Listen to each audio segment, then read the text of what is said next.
अस्सलाम वालेकुम स्टूडेंट्स। अच्छा, ग्रुप के अंदर मैंने इम्पोर्टेंट टॉपिक्स सेंड किए हैं। ये देखें, सबसे पहले हम स्टार्टिंग लेंगे पाकिस्तान स्टडी से कि पाकिस्तान स्टडी के मोस्ट इम्पोर्टेंट टॉपिक्स कौन से हैं। देखें, टोटल आपको किताब में 30 चैप्टर्स दिए गए हैं। 30 में से सिर्फ आपने 18 में अगर कर लिए, आपका पाकिस्तान स्टडी 100% कंप्लीट हो जाता है। अगर आपको पाकिस्तान स्टडी की समझ नहीं लग रही, मैं समझा देती। देखें, तकरीबन यहाँ पे आपको 11 चैप्टर ये आए हैं, उसके अलावा बाकी के रिमेनिंग 18 यहाँ पे मौजूद हैं। सही है। किया क्या है मैंने, मैं आपको क्लोज करके दिखाती हूँ। ये स्क्रीन क्लोज नहीं हो रही। अच्छा, यहाँ पे देखें, पहले वाले में आपको आया आइडियोलॉजी ऑफ पाकिस्तान। ठीक है, मैंने एक ही आंसर तैयार किया हुआ है जिसके अंदर सारा का सारा यूनिट 1 कवर हो रही है। जितना भी मैंने आपके सामने ये जो बॉक्स बनाया है, जिसके अंदर आइडियोलॉजी ऑफ पाकिस्तान का एक चैप्टर है, ट्यूनिशियन थ्योरी का एक चैप्टर है, एक चैप्टर एम्स एंड ऑब्जेक्टिव का है, एक चैप्टर हिस्ट्री एंड बैकग्राउंड का है, एक है कायद आज़म आइडियोलॉजी, एक है लामा इकबाल आइडियोलॉजी। टोटल ये हो गए 1 2 3 4 5 6 चैप्टर हो गए, राइट। तो यहाँ पे जो 6 चैप्टर हैं, इनका कंबाइन करके मैंने एक ही पीडीएफ बना दिया है। यानी कि उस एक ही पीडीएफ में कम से कम 6 से 5 पेजेस का ही वो सिर्फ जवाब होगा, जिसके अंदर ये सारे के सारे यूनिट्स कवर हो जाती हैं। ठीक है, अगर वो आप एक भी पीडीएफ तैयार कर लेते हैं, वो इन सारे आंसर्स को कवर कर लेगा। अब आप ये भी सोच रहे होंगे कि मैम अगर सिर्फ कायद आज़म पे सवाल आ गया, तो आपने जो पीडीएफ बनाया है वो तो सारा, उसमें तो कायद आज़म के साथ साथ बाकी की सारा कुछ भी उसमें लिखा होगा। देखें, पहली बात तो ये है कि जब आप आंसर अटैम्प्ट करेंगे, अगर कायद आज़म के ऊपर बात बोली जा रही है, तो कायद आज़म को इस तरह से आपने अटैम्प्ट करना है कि कायद आज़म वाले आंसर के साथ आपने हेडिंग देनी है कायद आज़म की। यानी कि आपने हेडिंग उसी की देनी है जो सवाल आए। हेडिंग कायद आज़म की देके आपने बाकी सारा कुछ जैसे मैंने पीडीएफ में लिखे उसी तरतीब से लिखें। कंक्लूजन जो है, यानी कि टॉपिक जब आप वाइंड अप कर रहे होंगे, उस कंक्लूजन में भी आपने कायद आज़म का ही ज़्यादा जिक्र करना है। दरमियान में जा रहे हैं, सारे चैप्टर्स डिस्कस होंगे, ideology of Pakistan, two nation theory, aim and objective, history, सारा डिस्कस किया जाएगा। लेकिन हेडिंग मेन किसकी देनी है, कायद आज़म की, और टॉपिक वाइड अप करते हुए कंक्लूजन किसका देना है, कायद आज़म का कंक्लूजन देना है, राइट। तो इस तरीके से एक तफसीली आंसर आपने अच्छा सा करके देना है। मैं आपके सामने अपना एक आंसर भी अपना आंसर भी दिखा दूंगी कि मैं क्या कहना चाह रही हूँ। सही है।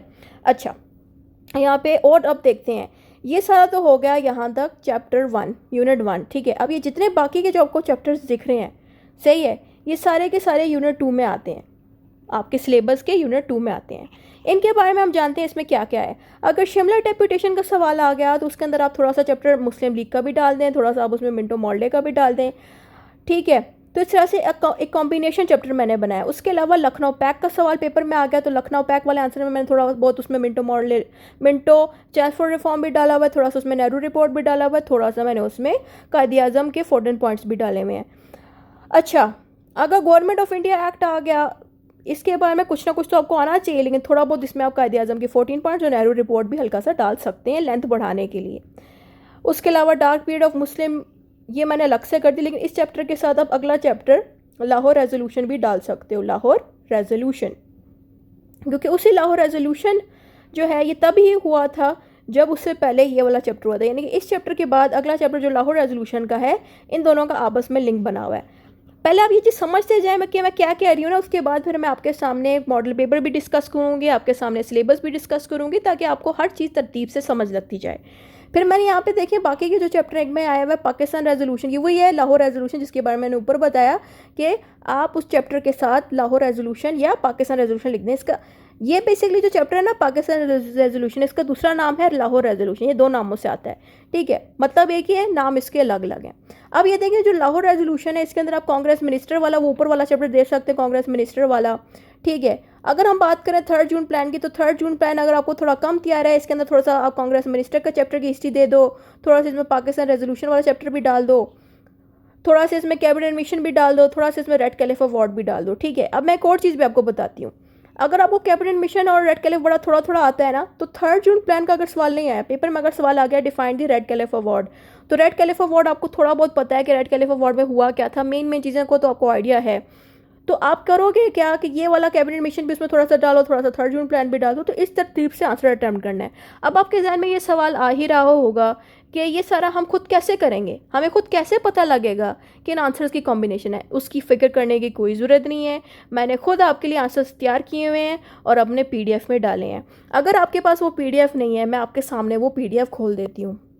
मेरा PDF आपको आराम से मेरे व्हाट्सएप चैनल पे मिल जाएगा। मैं इसी ग्रुप पे जाती हूँ, इस ग्रुप की डिस्क्रिप्शन पे यहाँ पे मेरा व्हाट्सएप चैनल मौजूद है। यहाँ पे मैं जैसे ही क्लिक करूँगी तो मेरा जो व्हाट्सएप चैनल है उसके अंदर मैंने ड्राइव का लिंक शेयर किया हुआ है। यहाँ पे मैं इस ड्राइव लिंक पे जाती हूँ और आपको दिखाती हूँ कि मैंने पाकिस्तान स्टडी के वो नोट्स किस तरतीब से डिज़ाइन किए हैं कि आपको कॉम्बिनेशन खुद करने की ज़रूरत ना पड़े। पाकिस्तान स्टडी पर आ गई हूँ मैं यहाँ पे देखें हमारे पास 3 जून प्लान है। इस 3 जून प्लान के अंदर बाकी के चैप्टर्स भी मिक्स हैं। वैसे ही सारे कॉन्स्टिट्यूशन का मैंने इकट्ठे एक PDF बना दी जिसमें सारे कॉन्स्टिट्यूशन इकट्ठे डाल दिए हैं। तो इसी तरह से मैंने बाकी चैप्टरों का भी कॉम्बिनेशन बनाया। तो सबसे पहले यूनिट से स्टार्ट करते हैं ताकि आपको अच्छे से समझ लग जाए। देखती हूँ सबसे पहला यूनिट कहाँ पे मौजूद है।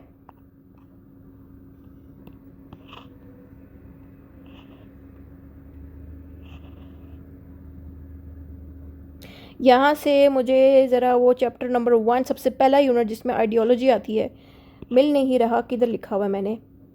मुझे लगता है गलती से वो एक PDF मैंने डालना ही भूल गई, मिस आउट हो गया। वो मैं इसमें डाल दूंगी, ठीक है। अच्छा, मैं आपको बाकी चीज़ें दिखा देती हूँ बाकियों के साथ मैंने क्या किया। अब ये वाला मैं PDF आपके सामने खोलती हूँ। इस PDF में देखिएगा कि मैंने क्या क्या किया। इस एक ही PDF में मैंने शिमला डेपुटेशन का चैप्टर, मुस्लिम लीग का चैप्टर और मिंटो मॉर्ले रिफॉर्म का चैप्टर कंबाइन करके बना दिया। यानी कि अगर पेपर में सिर्फ शिमला डेपुटेशन आ गई, तैयारी इसकी कम हुई, थोड़ा बहुत भी नॉलेज हुआ, कोई मसला नहीं। अगर इसका नॉलेज नहीं भी है तब भी मेरा वाला आंसर डाल दो। अब आप सोच रहे होगे कि मैम शिमला डेपुटेशन अगर उन्होंने पूछी है, आपके आंसर में मुस्लिम लीग भी है, मिंटो मॉर्ले रिफॉर्म भी है, तो इससे नुकसान तो नहीं होगा। देखिए नुकसान कैसे हो सकता है। अगर आप शिमला डेपुटेशन की बाद वाली हिस्ट्री यानी कि 1906 के बाद 1906 के अंदर ही मुस्लिम लीग बनी, यानी कि शिमला डेपुटेशन के बाद अगला स्टेप क्या हुआ, मुस्लिम लीग बनी। मुस्लिम लीग के बाद अगली चीज़ क्या आई, मिंटो मॉर्ले रिफॉर्म आया। तो आप हिस्ट्री ही एक्सप्लेन कर रहे हो। अगर आप कोई एक्स्ट्रा टॉपिक लिख रहे हो वो आप उसी की ही हिस्ट्री अगली वाली एक्सप्लेन कर रहे हो, नुकसान तो नहीं होना। लेकिन एक चीज़ याद रखनी है, अगर आपसे शिमला डेपुटेशन पूछी है और अगर आपने सिर्फ और सिर्फ उसमें मुस्लिम लीग और मिंटो मॉर्ले रिफॉर्म लिख दिया और शिमला डेपुटेशन नहीं लिखी, तो वो चीज़ सही नहीं होती। इसलिए आपके आंसर में शिमला डेपुटेशन का होना भी ज़रूरी है बाकी चीज़ों के साथ साथ। अब मेरा आंसर आप देखिएगा। सबसे पहले तो मैंने अपने आंसर की शुरुआत में शिमला डेपुटेशन के बारे में एक्सप्लेन किया, ठीक है।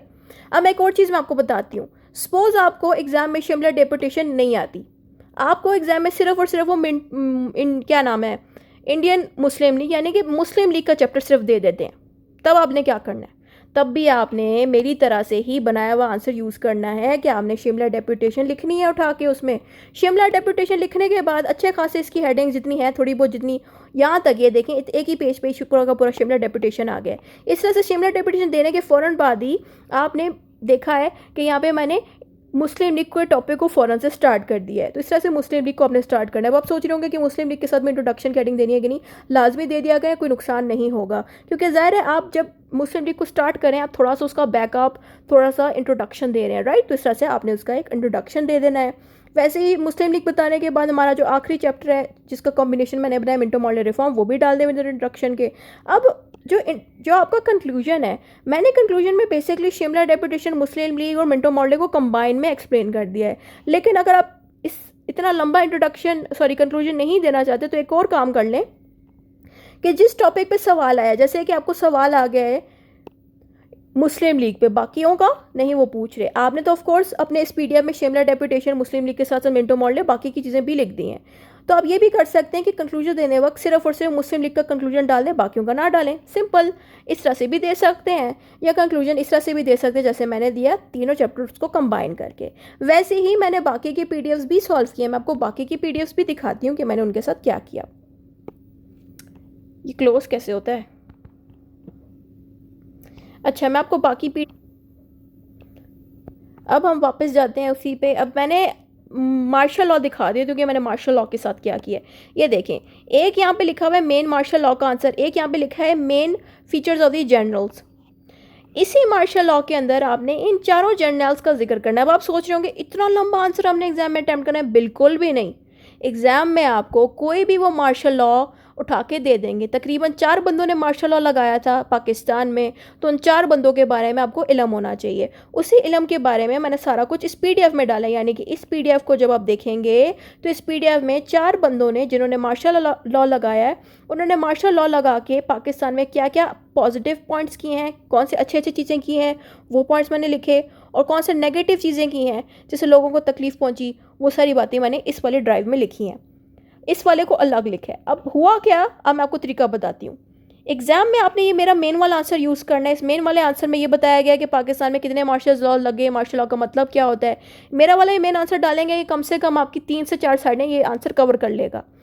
बाकी का जो आंसर है ना, कंक्लूजन से पहले, कंक्लूजन मीन्स जो आखिरी लाइन है, उससे पहले आपने उस जर्नैल के बारे में लिख देना है। अब सपोज आपको जर्नैल में आ गया है मुशर्रफ जो है जिन्होंने मार्शल लॉ लगाया था, मुशर्रफ के ऊपर आपको सवाल आ गया, ठीक है। ये वाला मेन वाला आपने आंसर लिख दिया। कंक्लूजन से पहले पहले आपने मुशर्रफ के बारे में सारे जो उन्होंने काम किया उसके बारे में एक्सप्लेन कर दिया। लेकिन करना क्या है, हेडिंग आपने किसकी देनी है एग्जाम पेपर में, हेडिंग देनी है मुशर्रफ की मार्शल लॉ की। मुशर्रफ की मार्शल लॉ की हेडिंग देने के बाद मेरा वाला मेन आंसर दे दिया मार्शल लॉ का।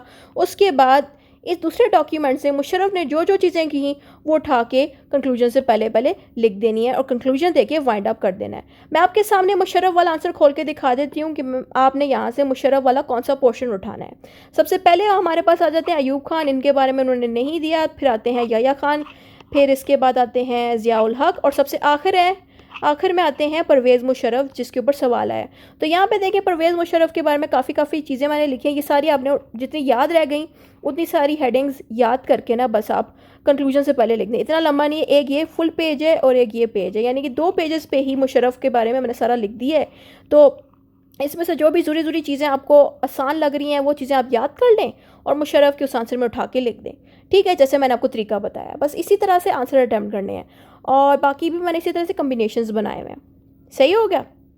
अब मैं आपके सामने ना वो खोल देती हूँ सिलेबस। तो सिलेबस भी खोल के आपको दिखा देती हूँ कि सिलेबस कैसा है, ताकि आप ये ना कहें कि मैम ने ज़्यादा दे दिया है और मैम हमें ज़्यादा करा रही हैं। ऐसी कोई बात नहीं है, मैं आपको बहुत ही कम बेयर मिनिमम चीज़ें सिखा रही हूँ। कुछ भी नहीं है जो मैंने अभी तक आपको कराया है, बहुत ही कम।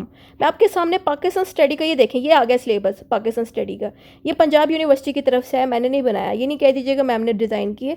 ये देखें आइडियोलॉजी का फर्स्ट चैप्टर देखें, इसमें आपको पहले यूनिट में आया है डेफिनेशन ऑफ आइडियोलॉजी का चैप्टर, आइडियोलॉजी ऑफ पाकिस्तान का अलग से चैप्टर, टू नेशन थ्योरी का अलग से चैप्टर, एम्स एंड ऑब्जेक्टिव्स का अलग से चैप्टर, कायदे आज़म का अलग से चैप्टर। ठीक हो गया, ये सारे अलग से चैप्टर में मौजूद है। तो यहाँ पे कितने हो गए चैप्टर, कम से कम 5 चैप्टर जो हैं आपने सिर्फ पहले यूनिट के देख लिए, 5 ये हो गए, 5 6 7 6 तकरीबन 7 चैप्टर्स आपके यूनिट 1 में हैं। फिर यूनिट 2 यहाँ से स्टार्ट हो जाता है, 7 ये हो गए और बाकी यूनिट के देखते हैं कितने हैं, 8 9 10 11 12 13 14 15 16 17 18 चैप्टर तो सिर्फ आपके यूनिट 2 में है।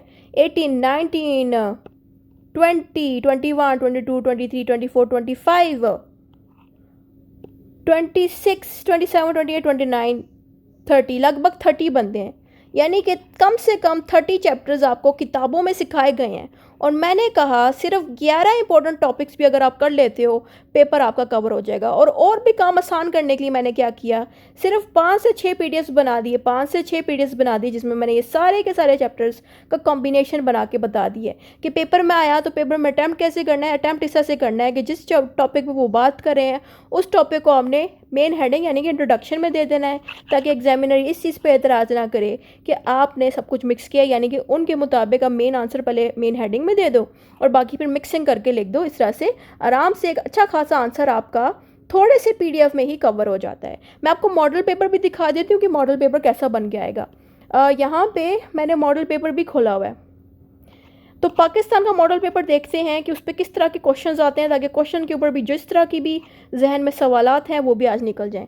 तो ये पाकिस्तान का मॉडल पेपर है हमारे पास, ठीक है। इसमें देखें पहला सवाल आया है explain two nation theory, discuss इस historical background and its role, यानी कि आपसे उन्होंने दो सवाल इकट्ठे पूछ लिए। एक सवाल उन्होंने टू नेशन थ्योरी का पूछ लिया है, दूसरा सवाल उन्होंने इसी का ही हिस्टोरिकल बैकग्राउंड पूछ लिया है। अब इसमें करना कुछ नहीं है, मेरा वाला ही यूनिट 1 आपने याद कर लेना है, जिसमें टू नेशन थ्योरी भी मौजूद है, कायद आज़म के बारे में भी मौजूद है, इलामा इकबाल के भी बारे में भी मौजूद है, टू नेशन थ्योरी की बैकअप हिस्ट्री भी है, यानी कि सब कुछ है उसमें।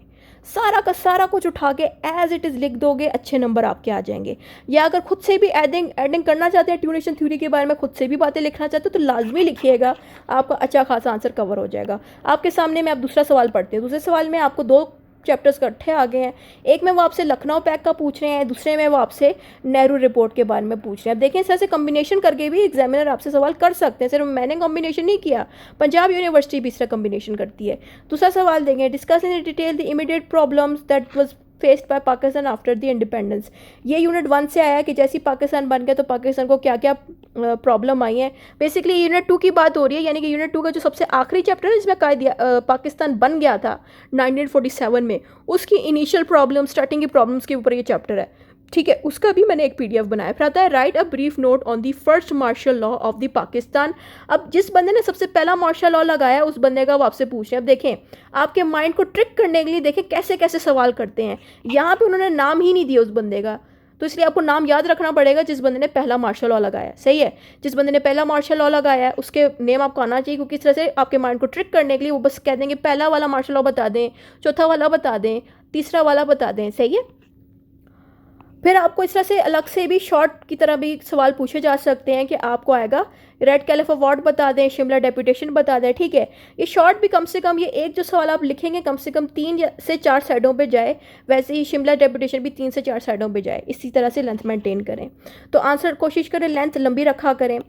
ये वाले आंसर अगर अटैम्प्ट करें, जो बड़े बड़े आप अटैम्प्ट करते हैं ना, बड़े वाले, इनको कम से कम आपने अटैम्प्ट करना है 6 साइड्स पे या 8 साइडों पे। अगर 10 साइडें होगी तो ज़बरदस्त, नहीं तो 8 साइडों तक भी आपका आंसर लिख लिया गया तो काफ़ी है। यानी कि 4 पेजेस की 8 साइडें बनती हैं। अगर आपका 8 साइडों तक आंसर चला गया ना ये वाले लॉग्स का, तो अच्छे खासे आपके नंबर आ सकते हैं, सही है। तो मैंने आज की वीडियो में आपको पाकिस्तान स्टडी का सारा बता दिया कि इसमें करना क्या है, मेरे PDFs में क्या करना है, आंसर को अटैम्प्ट कैसे करना है। देखिए आंसर में कॉम्बिनेशन बहुत ज़्यादा है, तो हमने करना क्या है, जो सवाल में टॉपिक पूछा जाए उसी को ये आपने हेडिंग में मेन हेडिंग बना के लिखना है, और फिर सारी हेडिंग्स स्टार्ट करनी है इंट्रोडक्शन के साथ, फिर सारी जितनी हेडिंग्स हैं उसी सीक्वेंस के साथ लेके चलना है। बस इतना ही था इस वीडियो में। होप आपको सारा कुछ इसमें समझ आई होगी। वैसे ही मैं बाकी की वीडियोज़ आपको बना के इंशाल्लाह वो भी शेयर करती हूँ।